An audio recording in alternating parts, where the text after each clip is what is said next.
your favorite shopping destination, Value Zone Hypermart. ఇప్పుడు మన అమీర్పేట్ లో పిల్లర్ నంబర్ 1081 వద్ద.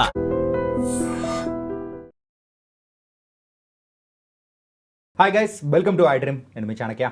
గైస్, ఈరోజు రిటైర్ అవుతున్న పర్సన్స్ వాళ్ళ మరి 1 crore వరకు వాళ్ళైతే తీసుకెళ్ళిపోతున్నా కానీ సరిపోవట్లేదని కూడా చాలామంది కూడా అంటున్నారు.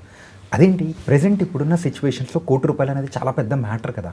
అంటే అంత డబ్బుతో రిటైర్ అవుతున్నా కానీ సరిపోవట్లేదంటే ఏంటి, అంటే వాళ్ళు మెయిన్గా వచ్చే అమౌంట్ అయినా కానీ చేస్తున్న మిస్టేక్స్ ఏంటి అనే దాని గురించి కూడా ఈరోజు మనం మాట్లాడదాం.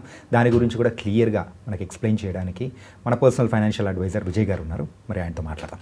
విజయ్ గారు, హాయ్ అండి. హలో అండి.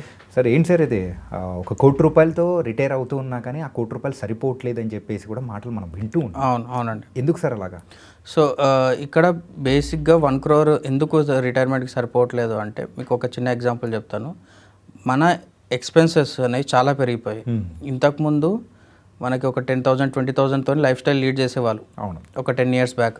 కానీ ఇప్పుడు అట్లా లేదు. మినిమం 50,000 పడుతుంది ఎవ్రీ మంత్ డెఫినెట్గా. కానీ ఎవరైతే రిటైర్ అవుతున్నారో వాళ్ళకి ఇంకా ఎక్కువ ఉంటుంది. ఎందుకంటే మెడికల్ ఎక్స్పెండిచర్ కానీ, లేకపోతే ట్రావెలింగ్కి కానీ, లేకపోతే వాళ్ళ అసిస్టెంట్స్కి తీసుకునే హెల్పర్స్కి వాళ్ళకి 15,000 20,000 మినిమం ఉంటుంది. సో ఈ ఖర్చులన్నీ చూసుకుంటే డెఫినెట్గా మనకి ఒక 1 lakh ఉన్నా కూడా సరిపోవట్లేదు. అంటే 1 lakh ఉంటే నెక్ టు నెక్ అవుతుంది అనమాట. అంటే సరిపోవట్లేదు, అక్కడికి టైట్ అయిపోతుంది. సో 1 lakh వాళ్ళకి ఖచ్చితంగా కావాల్సి వస్తుంది. ఎవరైతే రిటైర్ అవుతారో వాళ్ళకి పర్ మంత్ 1 lakh కావాలి. 1 crore ఉందనుకుందాం. ఫర్ సపోజ్ క్యాల్కులేట్ చేసి చూస్తే మనకి 1 lakh విత్డ్రాల్ చేస్తూ పోతే మనకి ఎండ్ ఆఫ్ ద డే ఒక 10 yearsకి మనకి 1 crore సరిపోదు కదా.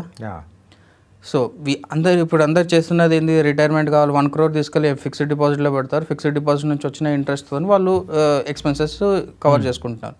కానీ వాళ్ళు తెలుసుకోవాల్సింది ఏంటంటే ఫిక్స్డ్ డిపాజిట్లో వీళ్ళు ఇన్వెస్ట్ చేసిన 1 crore మీద ట్యాక్స్ కడతారు. సో అక్కడనే మేజర్ చంక్ వెళ్ళిపోతుంది మీకు. ఫస్ట్ థింగ్ వచ్చేది ఫిక్స్డ్ డిపాజిట్లో వచ్చే రిటర్న్సే తక్కువ. 6% 7% వచ్చింది అనుకున్నా కూడా, లేకపోతే సీనియర్ సిటిజన్ కాబట్టి ఒక 1-2% ఎక్కువ వచ్చినా సరే వీళ్ళకి వెళ్ళేది ట్యాక్స్లో వెళ్ళిపోతుంది. టీడీఎస్ అదే సమ్ ఎక్స్పెన్సెస్లో వెళ్ళిపోతుంది. ఆ ఎక్స్పెన్సెస్ తర్వాత వీళ్ళకి వచ్చేది ఇన్ఫ్లేషన్ని బీట్ చేయదు. బీట్ చేయకపోగా వీళ్ళకుండే ఎక్స్పెండిచర్ ఏమో 1 lakh ఉంటుంది, వచ్చే ఇన్కమ్ మాత్రం 50,000 ఉంటుంది. ఇంత చేసినాక కూడా 10 lakhs తర్వాత 1 crore కాసే వాల్యూ ఉండదు అనమాట. సో దీనికి మెయిన్ సొల్యూషన్ ఏంది అంటే మనకి ఇన్ఫ్లేషన్ కంటే ఎక్కువ రిటర్న్స్ రావాలి. మనం రెగ్యులర్గా మాట్లాడుకుంటున్నట్లు మ్యూచువల్ ఫండ్స్లో కానీ ఎక్కువ రిస్క్ ఉన్నా సరే దాని రిస్క్ని మేనేజ్ చేసుకొని మనకి 12 to 15% రిటర్న్స్ జనరేట్ చేసుకుంటే తప్పితే 1 crore సరిపోదు. ఓకే, అప్పుడు మనం 1 crore నుంచి 70,000 బేస్ నుంచి 1 lakh వరకు మంత్లీ ఇన్కమ్ విత్డ్రాల్ చేసుకోవచ్చు. Over the period of 40 years వరకు వాళ్ళు మంత్లీ ఇన్కమ్ తీసుకోవచ్చు జస్ట్ 1 crore. సో ఇది బేసిక్ థింగ్. కాకపోతే ఈ ప్రాసెస్లో చాలామంది చేస్తున్న మిస్టేక్స్ ఏంటి అంటే హెల్త్ ఇన్సూరెన్స్లు తీసుకోరు. 1 crore ఉంది మాకు, ఏమైనా అయినా సరే మేము దాంట్లోకి వెళ్ళి విత్డ్రాల్ చేసుకుందాం అనేసి అనుకుంటారు. కానీ 60 years క్రాస్ అయిన వాళ్ళకి వచ్చే హెల్త్ రిస్క్ వల్ల డెఫినెట్గా ఒక చిన్న రిస్క్ వచ్చినా సరే ఒక 10 lakhs అక్కడికి వెళ్ళి నెగిటివ్ అయిపోతుంది. ఒక చిన్న రిక్వైర్మెంట్తో 10 lakhs వెళ్ళిపోయిందంటే వాళ్ళ మంత్లీ రిక్వైర్మెంట్ ఎట్లా కంటిన్యూ అవుతుంది? అదొకటి. సెకండ్ థింగ్, ఈ ప్రాసెస్లో ఏదైనా ఒక ఫినాన్షియల్ మిస్టేక్ చేసారు అనుకోండి, ఏదైనా ఇన్సూరెన్స్ పాలసీ తీసుకోవడము, లేకపోతే ఎవరికైనా ఒకరికి ఇట్లా ఇంట్రెస్ట్ కోసం పైసలు ఇవ్వడం జరిగింది అనుకోండి, అదొక 20-30 lakhs నెగిటివ్ వెళ్ళింది అనుకోండి, అసలు మొత్తానికే మోసం వచ్చేస్తుంది.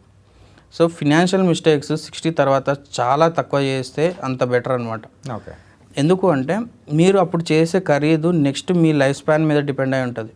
చాలామంది ఏమనుకుంటారు 60 years తర్వాత ఒక 20 years వరకు మనకి ఇన్కమ్ వస్తే సరిపోతుంది అని అనుకుంటారు. కాకపోతే డేటా తీసి చూసుకుంటే మనం ఇప్పుడున్న జనరేషన్ వాళ్ళు డెఫినెట్గా 80 years కంటే అబో ఎక్కువ ఉండే ఛాన్సెస్ ఉన్నాయి. అంటే మన ఫినాన్షియల్ ప్లానింగ్ 100 years కున్నా తప్పులేదు. నేను చాలామందికి ఏం చెప్తానంటే మీరు 100 years ప్లానింగ్ డెఫినెట్గా చేసుకోండి అని చెప్తాను. ఎందుకు చెప్తాను అంటే మనం 8 years బతుకున్నా, ఫర్ సపోజ్ నేను 8 years బతుకున్నా సరే ఓకే, కానీ నా స్పౌజ్ ఉంటారు కదా, వాళ్ళు నాకంటే ఒక 10 years అడిషనల్గానే బతుకుతారు కదా. సో మనం 100 years ప్లానింగ్ చేసుకుంటే అట్లీస్ట్ వాళ్ళకి పాస్ ఆన్ చేసుకోవడానికైనా ఉంటుంది కదా. సో చిల్డ్రన్స్ గురించి పక్కకు పెట్టేసేయండి, అట్లీస్ట్ మన స్పౌజ్ గురించి అయినా మనం ఆలోచన చేయాలి కదా. సో అందుకే 100 years ప్లానింగ్ అనేది డెఫినెట్గా ఇంపార్టెంట్.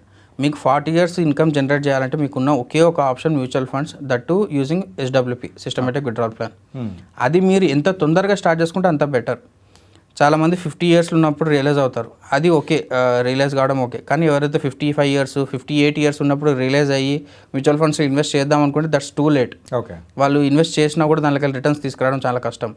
50 ఇయర్స్లో ఉన్న వాళ్ళు 50 lakhs ఇన్వెస్ట్ చేసి 25 lakhs ఇన్వెస్ట్ చేసినా సరే వాళ్ళకి గ్రాడ్యువల్గా దానిలోకి వెళ్ళి ఇన్కమ్ తీసుకోవడానికి చాలా స్కోప్ ఉంటుంది. కానీ 58 ఇయర్స్లోకి వచ్చేసి 20 lakhs ఇన్వెస్ట్ చేస్తాం, 30 lakhs ఇన్వెస్ట్ చేస్తాం, మాకు ఎవ్రీ మంత్ 1 lakh రావాలి అంటే అది నెక్స్ట్ పాసిబుల్, నెక్స్ట్ ఇంపాసిబుల్ అనమాట. అది కాని పని. ఒకవేళ స్టాక్ మార్కెట్లో ఇన్వెస్ట్ చేసి మీకు ప్రతి నెల ₹1,00,000 ఇస్తామంటే అది ఒక స్కామ్ అని కన్సిడర్ చేసుకోండి. సో ఇట్లాంటి వాటికి మిస్టేక్స్కి చాలా దూరంగా ఉండండి. డెఫినెట్గా 1 crore-తోని 70 నుంచి 80,000 వరకు ఈజీగా విత్డ్రాల్ పెట్టుకోవచ్చు. అది మీరు ఎంత తొందరగా స్టార్ట్ చేసుకుంటే అంత బెటర్ అనమాట. ఓకే. అంటే వీళ్ళు స్టార్ట్ చేయడం అంటే ఎప్పటి నుంచి స్టార్ట్ చేస్తే బెటర్ అంటారు? వాళ్ళ దగ్గర క్యాపిటల్ ఉంది అంటే వాళ్ళు ఈ రోజు నుంచే ప్లానింగ్ చేసుకోవడం విల్ బి బెస్ట్ ఆప్షన్. అంటే అప్రాక్సిమేట్ ఏజ్ అని అంటారు. 50 ఇయర్స్ ఉన్నప్పుడు స్టార్ట్ చేసుకోవడం will be the correct age అనమాట. 50 ఇయర్స్ ఉన్నప్పుడు కొంచెం క్యాపిటల్ తక్కువనా కూడా సరిపోతుంది. 55 ఇయర్స్ ఉన్నప్పుడు కొంచెం మీడియంగా కావాలి. అంటే ఇప్పుడు సపోజ్ ఎగ్జాంపుల్ చెప్పాలి అంటే 50 ఇయర్స్ ఉన్నప్పుడు 50 lakhs ఉన్నా సరిపోతుంది. ఎందుకంటే 60 ఇయర్స్కి ఇంకో 10 years స్పాన్ ఉంది. 10 years స్పాన్లో ఈ 50 lakhs కాస్త అది 2 crores అవుతుంది. 50 నుంచి 1 crore అవుతుంది ఫస్ట్ 5 yearsలో. నెక్స్ట్ 5 yearsలో 1 crore కాస్త 2 crores అవుతుంది. 2 crores నుంచి వాళ్ళు ఇన్ఫ్లేషన్ యాడ్ చేసుకున్నామని 1.5 lakhs per month విత్డ్రాల్ చేసుకోవచ్చు వాళ్ళు. సో అక్కడ తక్కువ అమౌంట్ సరిపోతుంది. ఎప్పుడైతే వీళ్ళు 55 years క్రాస్ అయ్యారో అక్కడ డెఫినెట్గా వాళ్ళకి 1 crore కావాల్సి వస్తుంది. 1 crore నుంచి 1.5 crore ఉంటేనే తప్పితే వాళ్ళకి 1 lakh అబోవ్ ఇన్కమ్ తీసుకోవడం పాసిబుల్ కాదనమాట. అది కూడా SWP మోడల్, ఓన్లీ SWP మోడల్తోనే వాళ్ళకి ఇది సాధ్యము. అది కూడా ఖచ్చితంగా ఎక్స్పర్ట్ గైడెన్స్ అయితే ఖచ్చితంగా ఉండాలి. ఎందుకంటే ఆ దాంట్లో మీరు ఏ చిన్న తప్పు చేసినా దాని ఖరీదు లక్షలాలనే ఉంటుంది. ఓకే. ఓకే. ₹1 crore మీరు మ్యూచువల్ ఫండ్స్లో ఇన్వెస్ట్ చేసి ఒక తప్పు మ్యూచువల్ ఫండ్లో ఇన్వెస్ట్ చేశారనుకోండి, అది ఒకవేళ నెగిటివ్ రిటర్న్స్లోకి వెళ్ళింది, మీకు మంత్లీ ఇన్కమ్ ఆగిపోయిందంటే ఎవ్రీ మంత్ మీకు 1 to 2 lakhs నెగిటివ్ రిటర్న్స్ వస్తాయి. సో ఈ జాగ్రత్తలు తీసుకుంటే డెఫినెట్గా మీ గోల్ ఏదైతే 1 lakh 1.5 lakhs per month income ఉందో అది అచీవ్ కావచ్చు. కాకపోతే సబ్జెక్ట్ మార్కెట్ రిస్క్ అనుకోవచ్చు. ఓకే. Nice sir. ఏంటంటే ఆ ₹1 ఎందుకు సరిపోదు అని చెప్పేసి అని అనుకున్నప్పుడు మీరైతే లైఫ్ ఎక్స్పెక్టెన్సీ అనేది కూడా పెరిగింది కాబట్టి మనం ప్లాన్ చేసుకోవాల్సింది కూడా సుమారు 100 సంవత్సరాలకు మనం ప్లాన్ చేసుకుంటే ఎట్లుంటుంది అనే దాని గురించి కూడా చాలా చక్కగా చెప్పారు. So nice sir, and thank you so much. Thank you అండి. And for more videos, Please subscribe to iDream. Please subscribe to iDream. Please subscribe iDream. And please subscribe to iDream. For more videos, subscribe to iDream. please like, share and subscribe to the channel. Congratulations, iDream. Subscribe to iDream. Subscribe to iDream. So subscribe to iDream Media. iDream team అందరికి huge congratulations. Please subscribe iDream Media.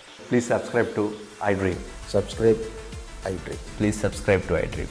iDream అంటే నా కళల channel subscribe చేసుకున్న నోరు తిరుగుతలేదు, మీరైతే గంట గుర్తు కొట్టండి. For more such videos, please subscribe to iDream.